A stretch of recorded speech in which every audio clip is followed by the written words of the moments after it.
Ibnu Qayyim dalam kitabnya Zadul Ma'ad, beliau mengatakan walam yamna'hu minal qiraah illal janabatu. Nah, walam yamna'hu minal qiraah, tidak ada yang menghalangi Nabi membaca Al-Quran. Ulangi, tidak ada yang menghalangi Nabi membaca Al-Quran kecuali junub. Dari mana Ibnu Qayyim menyatakan fatwa atau pendapat seperti ini? Nabi tidak membaca Al-Quran dalam keadaan junub. Dari mana Imam Ibnu Qayyim berani menyatakan seperti tadi? Dan apakah ungkapan ini menunjukkan tidak boleh atau bahkan haram orang yang junub membaca Al-Quran, seperti yang diyakini oleh pihak tertentu bahwa orang junub haram, tidak boleh membaca Al-Quran? Selain pembahasan sebelumnya tadi, orang yang berhadas kecil tidak boleh baca Al-Quran sampai dia berwudu. Sekarang orang yang junub tidak boleh membaca Al-Quran. Pihak itu ternyata Ibnu Qayyim pun seolah-olah setuju dengan pihak yang pertama ini. Ulangi, kata Ibnu Qayyim, tidak ada yang menghalangi Nabi membaca Al-Quran kecuali junub. Apakah menunjukkan haram atau tidak boleh ketika kita berjunub? Tapi sebelum itu kita cari dulu dalil mana yang dimaksud oleh Ibnu Qayyim. Nah, dalil yang dimaksud oleh Imam Ibnu Qayyim sehingga beliau berfatwa seperti ini, yaitu hadis dari sahabat Ali bin Abi Thalib. Ternyata yang dimaksud oleh Ibnu Qayyim, dalil yang dimaksud oleh Ibnu Qayyim, yaitu hadis yang diceritakan oleh sahabat Ali bin Abi Thalib. Kata Ali bin Abi Thalib, Nabi Shallallahu Alaihi Wasallam ada ya, membacakan Quran kepada kami, sahabat. Ulangi ya. Nabi membacakan Quran kepada kami selama beliau tidak junub.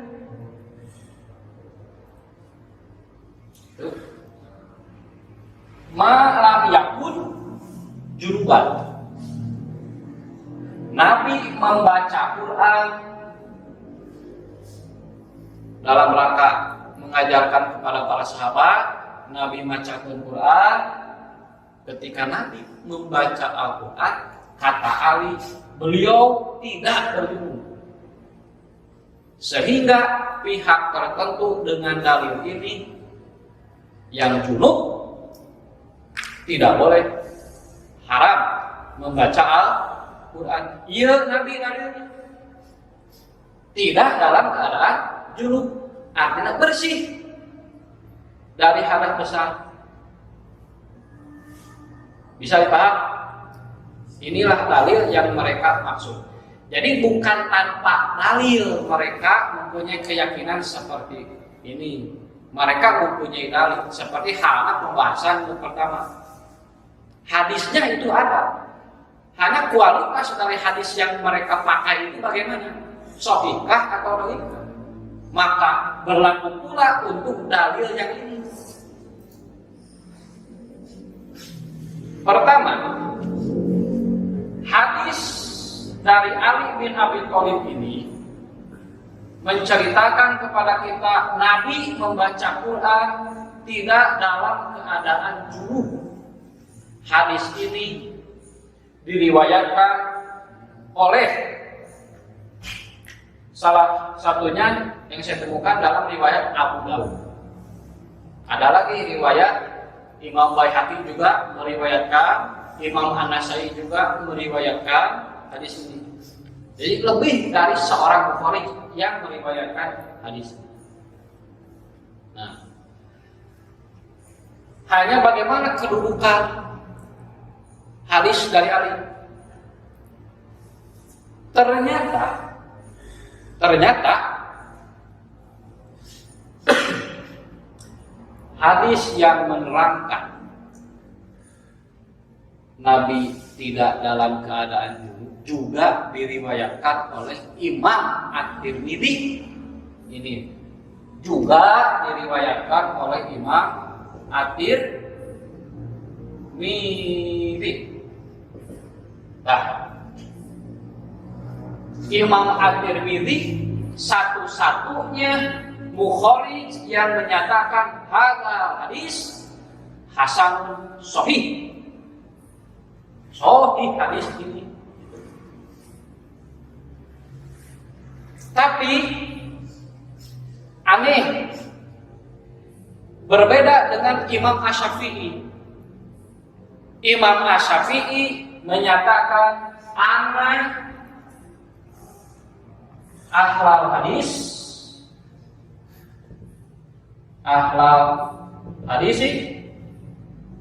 la yusbitu nahu. Jadi hanya Imam Tirmidzi saja yang mensahihkan hadis ini. Karena para ahli hadis yang lain itu tidak mensahihkan. Begitu yang diungkapkan oleh Imam Asy-Syafi'i bahwa ana ahlal hadis la yusbitu nahu. Para ahli hadis yang lain selain ini, Imam At-Tirmidzi tidak mensahihkan hadis itu. Bahkan kata Imam An-Nawawi bahwa para ahli hadis do'afu hadzal hadis. Kata Imam An-Nawawi, para ahli hadis justru do'afu, mendoibkan hadis ini, menjarah hadis ini. Kenapa? Karena dalam sanad ini terdapat rawi yang namanya Abdullah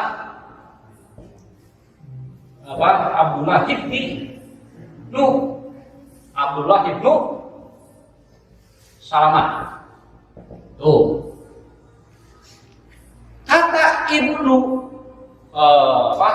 kata Imam Asy-Syu'bah, bukan Ibnu Hibban, kata Imam Asy-Syu'bah, Abdullah bin Salamah ini yang ada pada sanad hadis ini, beliau ketika meriwayatkan hadis ini, beliau sudah tua dan ingatannya sudah berubah alias ikhtilat.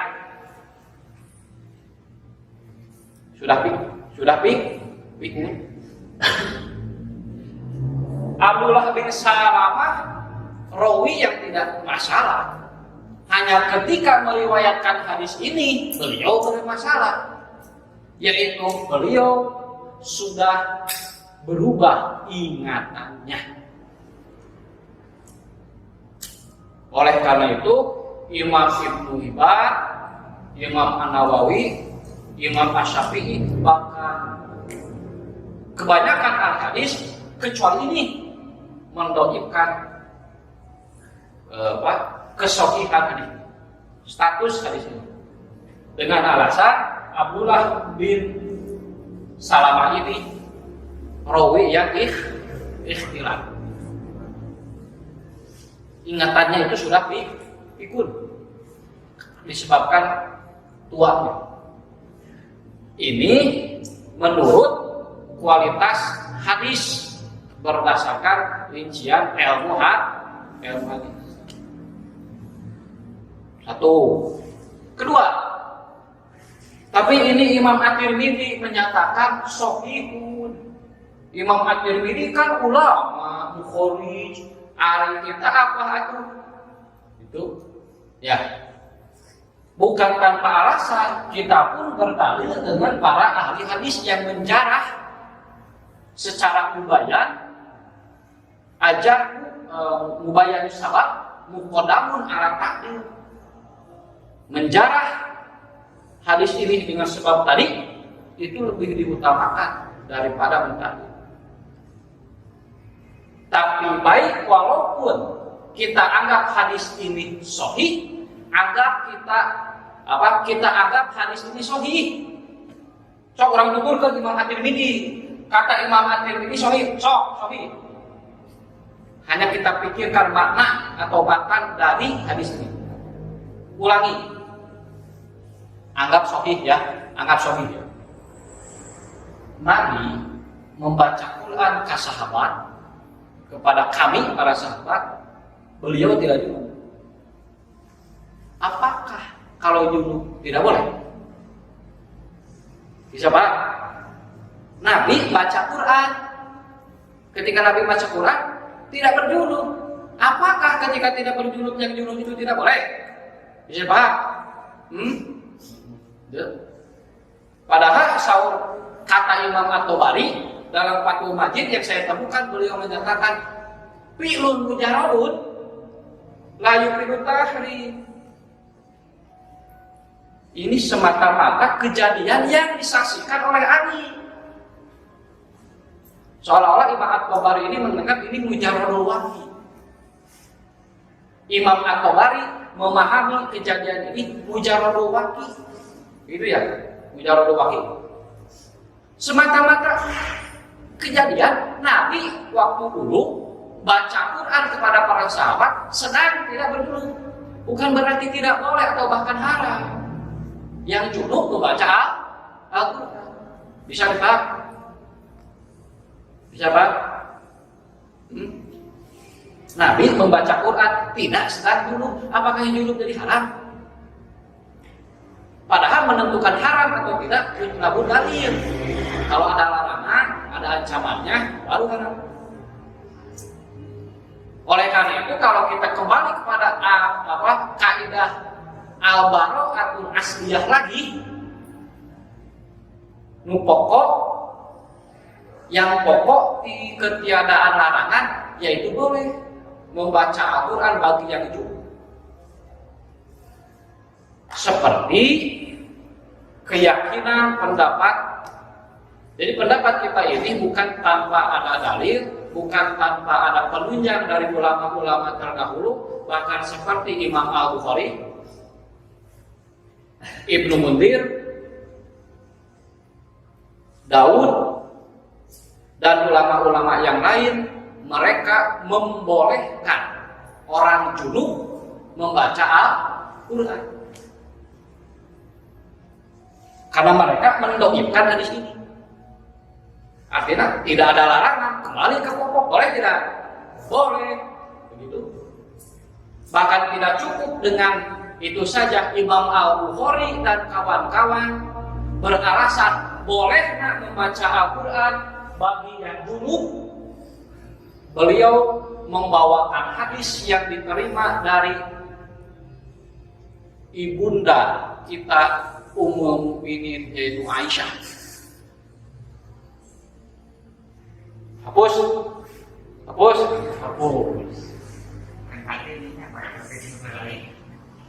Ibu kita bukan Kartini, Aisyah. Ibu kita, ibu kaum mukminin, bukan Kartini, Aisyah. Aisyah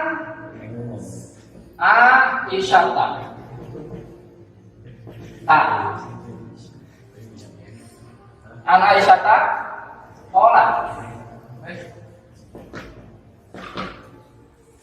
ya, An Aisyah olah karena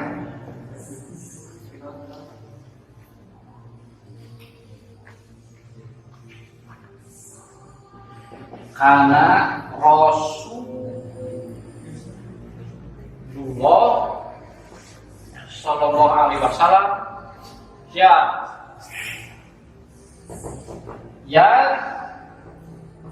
Allah ala kulli ya lihi Muslim.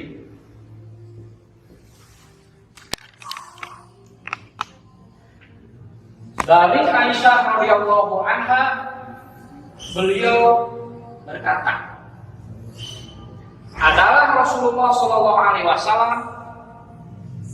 Ini hadis yang dijadikan alasan salah satunya oleh Imam Bukhari dan kawan-kawan, ya, bahwa Nabi Sallallahu Alaihi Wasallam ya Allah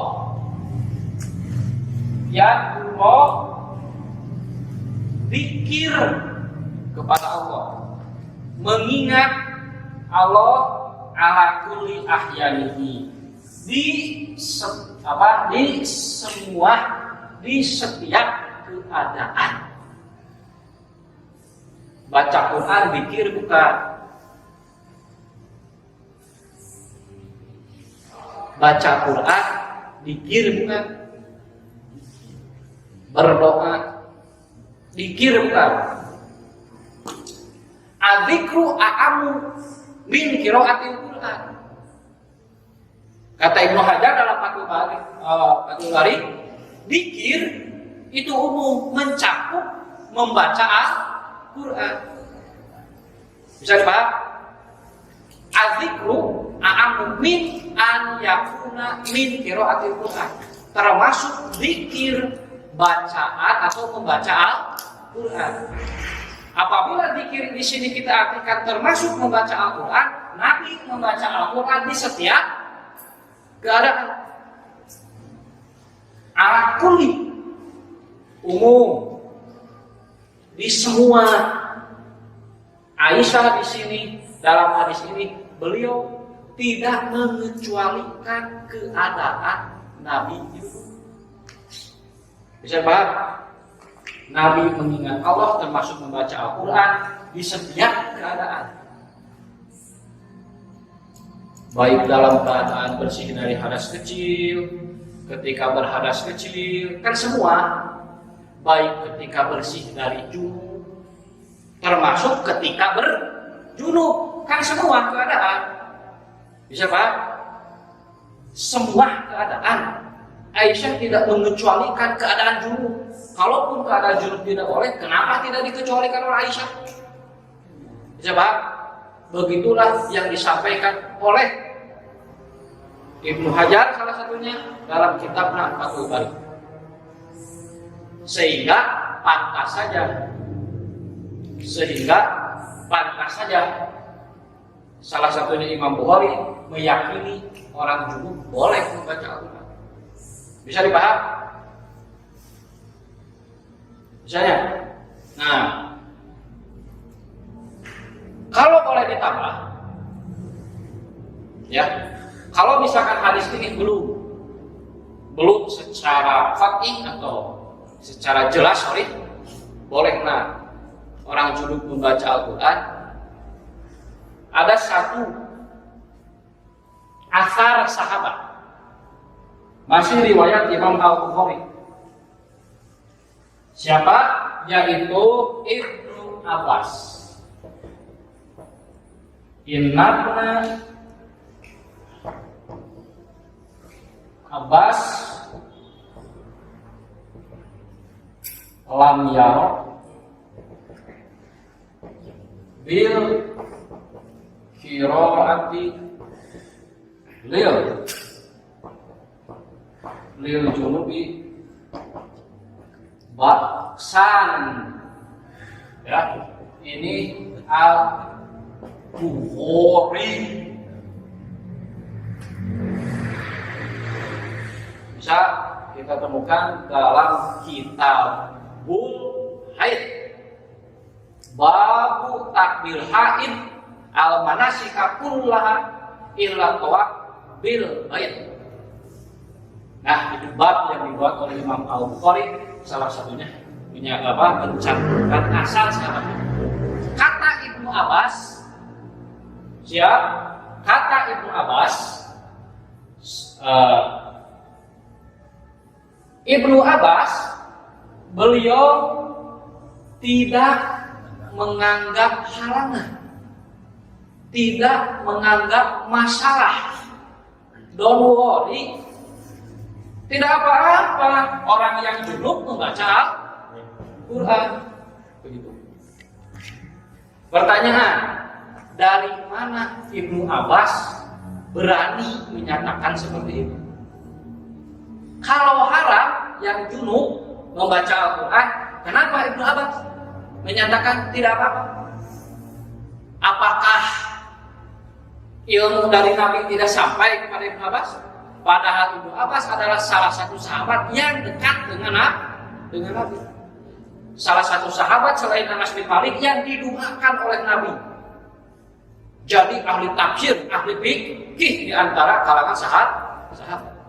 Kalau haram, kenapa Ibnu Abbas membolehkan? Bisa dibahas? Tambah. Bahkan Al-Hakam, Al-Hakam, Hakamu, ini tuh la'akbahu wa ana junubun tuh wa qala Allah wala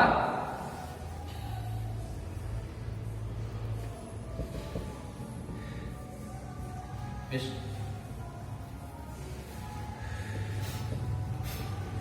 wala takulu mimma lam yuz haris mul loki itu. Al-Hakam sama sahabat. Kalau tadi Ibnu Abbas tidak apa-apa orang junub membaca Al-Quran. Kedua sahabat Al-Hakam, aku menyembelih seekor binatang. Aku menyembelih sedang aku lagi junub.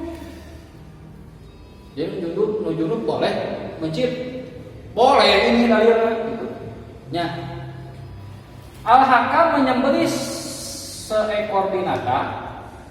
Ketika menyembelih, beliau sedang junub. Baca bismillah tidak? Baca bismillah tidak ketika menyembelih? La ta'kulu mimma lam yuzkar ismullah. Dalam Al-Quran tidak boleh makan sembelihan tanpa menyebut nama. Berarti Al-Hakam baca bismillah tidak? Junub? Bismillah Quran bukan? Berarti junub boleh baca Quran? Tuh, begitu. Ya. Kalau haram alias tidak boleh, apakah Al-Hakam tidak mengetahui atau lebih ekstrim? Al-Hakam melanggar. Itu melanggar Al-Hakam. Melanggar apa? Ini larangan malah membaca Quran. Apakah ilmu tidak sampai kepada Ibnu Abbas dan Al-Hakam? Begitu ya. Maka dengan dalil ini pun sebetulnya sudah dianggap cukup bagi kita menghukumkan boleh orang yang junub membaca Al-Quran. Termasuk perempuan yang haid. Perempuan yang haid boleh baca Quran. Yang tidak boleh itu sholat, saum, tawaf, dan berdiam diri di masjid. Yang lain boleh. Bisa paham ya? Nabi bersabda kepada Aisyah ketika beliau ibadah haji, Aisyah head kan? Kata Nabi, "Fa'ali, lakukanlah al-manasika kullaha." Amalan-amalan haji seluruhnya silakan lakukan. Amalan hajimu yang biasa. Ila tawaf bil bait, kecuali tawaf tidak boleh. Amalan haji selain tawaf boleh dilakukan tidak? Boleh kan? Mafhumnya begitu kan? Sekarang dalam amalan haji ada apa saja?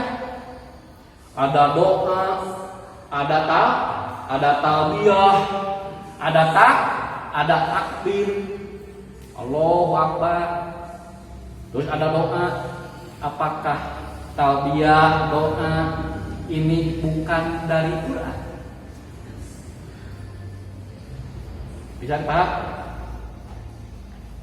Kan doa-doa itu ada sebagiannya, bahkan sebagian besar itu diambil dari Al-Quran. Dilakukan tidak oleh Aisyah, padahal beliau sedang head.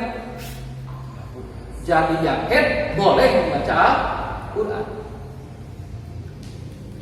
Yang head itu junub, berarti yang junub boleh membaca Al-Quran. Bisa paham? Jadi boleh orang yang junub membaca Al-Quran?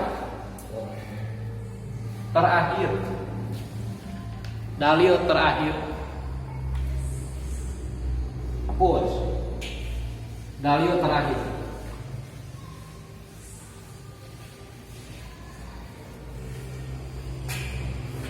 secara nas, secara mantuk, secara tulisan tidak ada keterangan Nabi ketika junub membaca Al-Quran. Itu ayat. Hanya justru yang ada, yang Ali tadi, itu pun kalaupun sahih. Itu pun kalau sahih. Tapi para ulama tadi sudah terangkan ada Abdullah bin Salam. Jadi secara nas, secara mantuk, secara tulisan, secara lapat yang dikitabkan tidak ada yang menyebutkan Nabi ketika junub baca Quran. Tapi secara makum, secara dalil tersirat bukan tersurat, menurut saya Nabi membaca Quran ketika junub, yaitu dalilnya ini.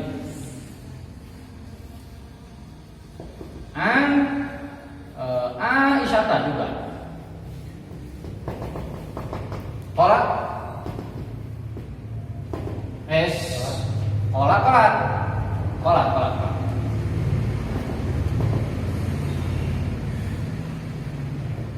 Karena Nabi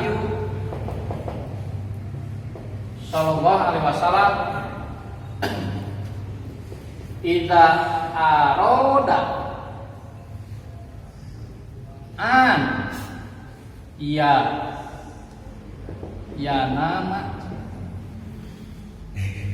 idza aroda ayanama wa huwa tuh junubun. Idza aroda ayanama wa huwa junubun, beliau tawaf doa wudu yang wudu aku lis itu Al-Bukhari. Sama dari ibu kita Aisyah, beliau berkata, adalah Nabi Shallallahu Alaihi Wasallam apabila beliau hendak tidur, sedangkan beliau junub, Nabi junub. Nabi junub ketika hendak tidur, Nabi berwudu dalam keadaan junub. Ulangi, dalam keadaan junub Nabi tidur. Sebelum tidur Nabi berwudu seperti wudu untuk sholat. Awas, pelan-pelan saja, pelan-pelan saja. Karena ini tersirat, bukan tersurat. Secara mafhum kita pahami. Ulangi. Nabi apabila hendak tidur, sedangkan beliau junub, Nabi itu berwudu dulu. Wudunya seperti wudu untuk sholat. Seperti wudu, ini wajhul istidlalnya. Wudunya seperti wudu untuk, kalau begitu wudu yang dilakukan oleh Nabi ketika junub ini, wudunya mencuci muka tidak? Ulangi. Wudu yang dilakukan oleh Nabi ini ada mencuci mukanya tidak? Ada mencuci tangan sampai sikut tidak ada? Ada mengusap kepala tidak? Wudu yang Nabi lakukan ini ada tidak? Jawab. Ada tidak? Kenapa ada? Karena wudu ini seperti wudu untuk, berarti mengusap mencuci muka, kumur-kumurnya, mencuci tangan sampai sikut, terus mencuci kaki. Karena sama seperti wudu untuk sholat, tidak ada beda. Baca bismillah. Baca bismillah tidak? C-nya. Wudu yang dilakukan oleh Nabi ketika junub ini, wudu yang mana? Wudu seperti untuk sholat. Pakai bismillah tidak Nabi? Tolong dijawab. Pakai bismillah tidak? Berarti ketika junub boleh baca bismillah bukan? Bisa dipaham? Jadi secara mafhum dalil tersirat, Nabi sendiri pernah berwudu dengan membaca bismillah Quran, padahal Nabi sedang junub. Bisa dipaham? Bisa paham? Ketika Nabi junub terus berwudu, tidurnya baca doa. Doa Bismika Allahumma. Itu Quran bukan? Quran. Terus bangun tidur, ngadoa Nabi. Kumaha doana? Alhamdulillahilladzi ahyana ba'dama. Doa kan? Inilah yang saya pahami dari ibu kita Aisyah. Yang pertama dalil tadi, karena Rasulullah yadkurullah ala kulli ahyani. Bisa dipaham? Kan tadi hadis pertama kata Aisyah, Nabi zikir kepada Allah di setiap keadaan, termasuk. Bisa dipahami? Jadi terasa sekali gitu yang disampaikan oleh Aisyah. Betul dalam setiap keadaan, termasuk junub.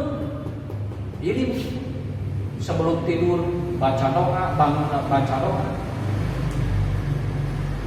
Bahkan lebih ekstrim, ada satu riwayat Nabi dalam satu malam, ya, menjumpai 9 istri dalam satu malam. Ari istrina ku Nabi ditempatkan dalam satu rumah atau pisah-pisah? Pisah-pisah. 9 istri aku dihijikeun itu bisa rumah atau dipisah-pisah. Tah dalam satu malam Nabi menjumpai istrina semua. Pertanyaan, datang ke rumah ieu, junub kan, beres junubnya. Terus ke istri yang selanjutnya, ke rumah istri selanjutnya. Apakah Nabi langsung buka atau keterok dulu lalu salam? Atau langsung membuka pintu masuk ke kamar istrinya atau salam dulu? Bisa dijawab? Atau salam dulu? Ada tidak yang mengecualikan mengucapkan salam itu kecuali dalam keadaan junub? Ada tidak yang mengecualikan? Bisa dipaham? Ada tidak? Kan tidak ada. Berarti Nabi mengucapkan salamnya dalam keadaan junub. Emang kumaha? Ari salam bukan Quran gitu. Assalamualaikum. Salamun alaikum itu minal Quran. Bisa dipaham? Padahal tadi junub. Jadi di istri yang pertama, Nabi langsung ke istri yang kedua. Teman diheur apa? Langsung we. Ya. Mengucapkan salam. Salam itu Quran. Berarti ketika junub Nabi membaca tuh itu dalil tersirat walaupun bukan tersurat. Bisa dipaham? Jadi kalau menurut hemat saya justru ini dalil yang menerangkan ketika junub Nabi baca Quran ini baru wudu. Kan pakai bismillah. Bismillah Quran bukan Quran. Ketika junub Nabi membaca Al-Quran.